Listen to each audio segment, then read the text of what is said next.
Hey y'all, welcome to Adventures with Aggie, brought to you by Coco's Coffee House. Today we're featuring Ellen Geddes. She's a Team USA wheelchair fencer, and she's going to tell us all about how excited she is to be headed to the Tokyo Paralympics. Please welcome Ellen.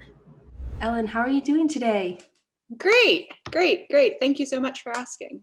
Awesome. Thank you so much for coming on. I'm so excited to learn more about you and wheelchair fencing, which I don't know a lot about. But I guess first, just to kind of get started, can you give me some background on who you are and what you do? Sure. So I did not grow up in fencing. I actually grew up in horses. I live in a very horsey part of the country in Aiken, South Carolina. And so I grew up riding horses, and I still work in the horse industry. I breed, and with a very close friend who's also my business partner, produce a lot of young horses that we sell and that we train for other people every year. I kind of ran into fencing while I was in inpatient rehab for my spinal cord injury. I sustained a spinal cord injury in 2011. And I went to inpatient rehab for that to kind of relearn how to use my body at the Shepherd Center in Atlanta. And while I was there, you do a lot of physical therapy, you do occupational therapy, you relearn how to use your body, learn how to put on clothes. Everything is very different when you can't use your lower body. It's very hard to put pants on when you can't pick your butt up out of a chair. But yeah, so one Saturday, my mom was very insistent that I go above and beyond in my practice and my training and my working out. So we were going down to the gym on a Saturday, even though that's not a day that you usually have physical therapy. And the Shepherd Center's fencing team, Shepherd Swords, were down there practicing, and their team captain, Dennis Aspey, was there, and he, saw me and asked me if I thought it would be fun to stab people. And I said yes. And so now here we are. That sounds perfect. Yeah, no, it worked out great. I love it. Also, well, let's backtrack. I want to ask you about your horses first before we kind of dive into your sport. But I guess what does that mean? I guess a breeding director. What does this mean, and kind of where do your horses go after you breed them? So we are trying very hard to breed horses for the top of sport. So we would like to produce horses that are aimed at, the Olympic disciplines, at show jumping, at eventing, at dressage, and that have the capability to be produced to the upper levels. And so a lot of the breeding in that is looking at the genetics and looking at the bloodlines, and then picking stallions that are available around the globe, because with modern science, they don't have to be near each other, that complement our mare base to have the best opportunity to produce horses that could have that potential. Granted, a lot of our horses get sold into amateur homes and are just someone's good lower level mid-level sport friend. And so you don't always not every horse is going to be an Olympic horse. Most horses end up going into somebody's house where they do lower level stuff. But we have lofty goals, and so we're trying to achieve them. That's so cool. I love it. I feel like growing up, I'm from Alabama. So growing up, I definitely saw some of that horse breeding, just 10-minute drive from my house. There's all these beautiful farms and things. It's so cool to see. But I guess after kind of growing up in equestrian, then resorting to raising horses and things like that, when did you realize that you needed sport and this is what you wanted to do? Well, I mean, I very much fell into the fencing while I was still in the inpatient rehab. When I came home, I did try to do a little bit of the para dressage, but it just wasn't really for me. I didn't find enjoyment in that the way that I found enjoyment in I had riding before. And so, I just kind of plugged away at the fencing until I started to kind of learn my balance and learn my body a little bit more and started to actually get good at it. So I never had any kind of real break from sport. I went straight from the horses to being in the ICU and inpatient rehab and then directly into fencing. I think I went to my first like competition nationally in fencing in 2012, and like I broke my back in June of 2011. So like I didn't ever take a break. Like sport is just like a thing I do in my life. So I love that. I love that. You didn't need the break, right? You wanted it so bad that it was going to be there regardless of the situation. yeah. Okay, cool. Let's talk about fencing. Can you explain, just for those who don't know, how fencing is scored and the different types of fencing as well? Yeah, so there are 3 different weapons. There's foil, epee, and saber. I do not fence saber. When I first started fencing competitively, saber was not like a Paralympic women's weapon, and you had to fence 2. So I fenced foil and epee. Saber is now like available, but I didn't swap onto it because I'd been fencing the other 2 for so long, and it didn't really seem worth it to me to like learn the new skills of a different weapon to make a change. I was fairly competent in the 2 I'd been fencing. So epee is in wheelchair fencing. Everything above the waist is target area, and all you have to do is hit the other person to get the touch. There's no right of way. All you have to do is touch them. If you both touch each other at the same time, you both get the touch and you both get a point. When you fence in your first round of competition, you just fence to 5 points, and then that's your pools, and that seeds you into a direct elimination. And then all your direct elimination bouts are to 15 points. So epee is simple, just hit the other person before they hit you. And then foil, there's right of way. So you actually have to like hit the other person's blade before you hit them. You have to have like control in the action in order to get the touch. So if you both hit each other, but you hit their blade first, you're the only one who gets the touch. So there's a right of way aspect, and there are referees. There are referees for all bouts, but the referee in foil is very clearly like says what the action was and then who gets the touch at the end. So there is a little bit of an aspect of like subjectivity to that, because the actions are very fast, and sometimes like as a fencer you think you did something that it wasn't what the referee saw, and so sometimes there's a little bit of like frustration in that, because like you thought you got that touch and the referee gave it to the other person, and like that's unacceptable. But it's sport and it is what it is. So Yeah, there's always some of that, the questioning, I guess, of the refs. Regardless of the sport, there's always somebody who's going to be angry. Yeah. Whether that's the players or the fans, it's going to happen. Awesome. Okay, I appreciate the explanation. That helps me get a better understanding too, and I'm sure other people who are listening, they'll also need that. But I guess let's kind of talk about how fencing has affected you professionally and personally, and just like what does fencing mean to you? I know you love it, obviously. You are doing it professionally for so many years now, but yeah, what does it mean to you?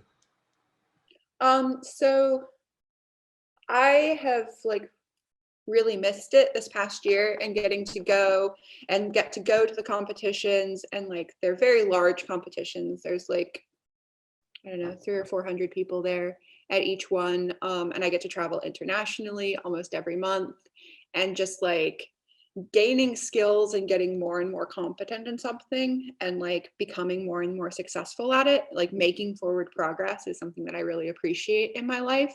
And so like getting better at it, as well as like the social aspect and the community of it all, and like making good friends in like a lot of different countries that like I then actually get to see every month, is like pretty special and pretty cool. Definitely. I think it's really funny because from what I know about fencing, it seems like it's very much a community kind of family feel. And the sport itself is you're stabbing people, right? So I think it kind of contradicts itself with this family vibe, but then what you're actually doing in the sport is stabbing people. It's really interesting, but it's a little different. Sure. So like who you are on the strip and who you are off the strip is like very different. Right. Like you can go from like smiling, chatting with your friends, and then when you like sit down to fence, it's like all business. Yes, yes. I love that. Awesome. I kind of wanted to ask you about some of your mentors and coaches that helped you, I guess, transition from equestrianism to fencing, and just how you made that change, and who was there to help you along the way. So there is a great coach in Augusta, which is about like 30 minutes from Aiken. So I can drive there on a regular basis. His name is Rudy Volkman, and he really helped me. I had been fencing for a little while, like before I started fencing with him, but I was going back up to the Shepherd Center kind of every weekend to fence. And like fencing once a week does not, doing anything once a week does not a good competitor make, right? And so like he was really the person who like made me able to transition from like vaguely competent to like an actual, you know, competitor. And then our national team coach, Mickey Zelkovic, is in Philadelphia, and we've been able to like establish a good rapport. And so then when we go to like the international competitions, Mickey is the one who is there because he travels with the team. And so I've been able to like really figure him out and learn like his particular coaching style, and it works pretty well for me on the strip. And so he can like shout at me from the side and help me do better from being an idiot. Because we're all idiots sometimes. I love that. I love it. It's a good balance, right? Sounds like it. Awesome. Let's talk about training a little bit. How had that changed during COVID? I don't know if your facilities were closed or anything like that, but I guess how was your training impacted this year, kind of leading up to Tokyo? So everything was closed. I had the benefit of my boyfriend being a nationally rated coach. And so we set up a fencing strip in my house, and I have fenced like fairly regularly throughout like all of COVID.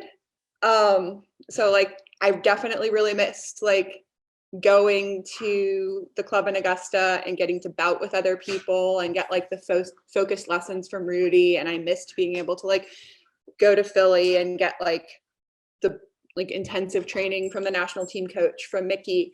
But I certainly didn't like miss for training like throughout COVID. And actually like as restrictions were being lifted, I had been back to the club in Augusta probably 3 times. I fell out of my chair and broke my femur. So I am back like in my house. I can fence at home. I'm not really supposed to be like getting in a car and like going places because the vibration is actually quite bad for the bone. It's healing well, like it should all be fine for Tokyo. But I am like back practicing at home again, like right as it looked like we were done with that. But at least I have that opportunity. So it's fine. Wow, what a year it's been for you. That's crazy. At least you've mastered the at-home practice and things like that. That sounds like it's working out pretty well. But I guess another kind of follow-up about training, can you kind of walk us through a typical practice session for people who don't know anything about this sport? What are you kind of working on now? So when you take a lesson, a lot of the times, especially like at the stage I am in my fencing, it's someone like correcting mistakes. So we practice the different moves that you'd use in a bout. And it would be like, oh, like you let your hand creep this way, like make sure that you keep your hand out so you don't drop your shoulder, so you don't get hit on your shoulder, so you're not creating an opening you haven't noticed. Like, so make sure to do this. Okay, let's practice that action again. And then there are like option drills so that you are paying attention and noticing when people like change what they're doing. So you start the like action the same way, and then your coach has various things that happened at the end of it, and you have to like notice from their cues that you're supposed to be doing something else. And then that translates very well into bouting because you don't know what the other person is going to do. So you have to be prepared for like different opportunities and like different options for how you're going to score a point. And then another big aspect of practice is just like bouting and actually like sitting down and like doing like practicing competing, and doing that against as many different people as you can, and as many different people that are better than you as you can, even if it is a little discouraging to like have to struggle the whole time. You got to do what you got to do, right? Yeah. Awesome. Cool. So I know you qualified. I'm super excited for you. I guess, what are you most excited for leading up to Tokyo? It's kind of been such a very weird journey. I'm very excited that like I get to say that I'm officially qualified now, and I'm just like, I'm looking forward to the trip. Like I'm looking forward to getting to go there. Our competition in the Paralympics, like the fencing, is towards the beginning. And so I'm looking forward to like opening ceremonies, and then I'm looking forward to like actually getting to compete on that stage. Like it's been a long time coming. So well, I'm so excited for you. I know all of Adventures with Aggie is too. Congratulations as well. I don't know if I said that yet, but looking forward to watching you and cheering you on. But I guess a few more questions will kind of wrap up. What are you doing from now until that happens? Like you know how to fence. I feel like your technique is pretty good, right? You're qualified. Here we are. What else do you have to work on from now until then? So I definitely want to like get sharp again. Like I feel like I've missed out a little bit on like how the normal trajectory towards the Paralympics would be. I had been competing quite well, finishing like in the top 8. I was 2 touches away from a bronze medal in one competition. Like a few competitions I finished in the top 16, but I've been competitive and doing well. And so like I really want to like sharpen my skills back up again so that I will be still competitive when we get to the Paralympics. There is a national competition getting hosted in the United States in July in Salt Lake City. So my plan is to go to that. We also have a national team camp directly after that in Colorado Springs at the Olympic Training Center. So I'll go to that. And I'm going to try to go up to our national team coach in Philly in the beginning of July, but I'm not sure if I'll be able to make that travel with my femur or not. That's not 100% guaranteed, but I should definitely be good by the end of July to like do all of that travel. But otherwise, just like try to stay healthy, and just like stay healthy, make it there. Definitely. Just a few more stops, right? A few more competitions and things before Tokyo happens, which is so fun. But last question for you. In all of my shows on advice, so what is one piece of advice you would give to younger Ellen? I think just like trust in the process, that like you're capable, you can do it. Like just believe. It's perfect. I love ending the show on this question because it's so excited and happy. But Yeah. Awesome. Thank you, Ellen. This has been great. I appreciate your explanation too of fencing. Hopefully I understand it better now when I'm watching you in a few months. But thank you so very much for taking some time out of your day to speak with me. Yeah, of course. Thank you so much. I really appreciate it. It's been fun. Ellen, thank you so very much for coming on the show and sharing your story. Stay tuned for more adaptive and parasport episodes coming on Adventures with Aggie next week.